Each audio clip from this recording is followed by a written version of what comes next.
Sin duda alguna, los drops son fundamentales, ya que en ese momento es hora de saltar y liberar toda la energía. Pero tengo que decirlo, les damos demasiada importancia. Tanto que olvidamos esforzarnos en el breakdown, el momento en el cual termina el drop y levantas lentamente tus manos para recobrar fuerzas. Por eso, el día de hoy te daré algunos consejos valiosos al crear atmósferas, para que pases de un breakdown flojo y vacío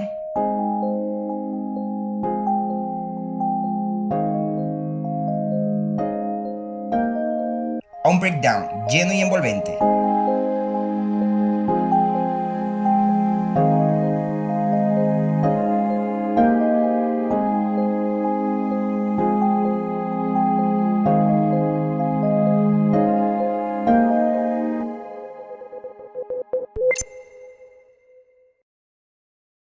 Nota: crear una atmósfera es un proceso totalmente creativo y que variará según la producción y el subgénero que se esté trabajando.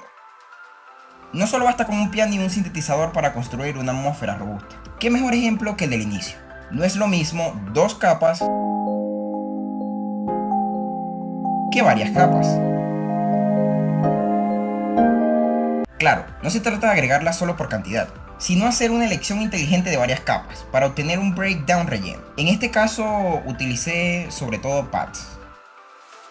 Cuando digo atmósfera es imposible desconectarlo de la palabra espacio. Pero, ¿cómo hacer espacio? Fácil. Efectos como reverb, delay, paneo y separación estéreo son opciones perfectas para crear el espacio del que te hablo.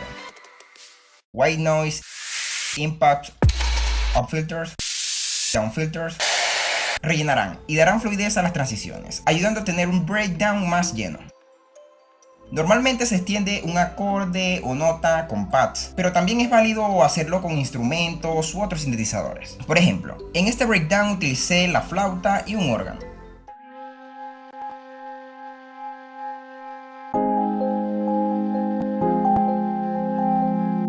Pero yo he escuchado vocal shops con un buen reverb y el resultado es magnífico.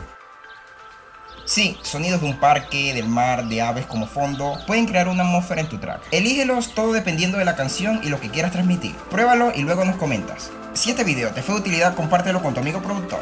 No olvides suscribirte y activar la campana para estar al tanto de cada nuevo video de esta serie.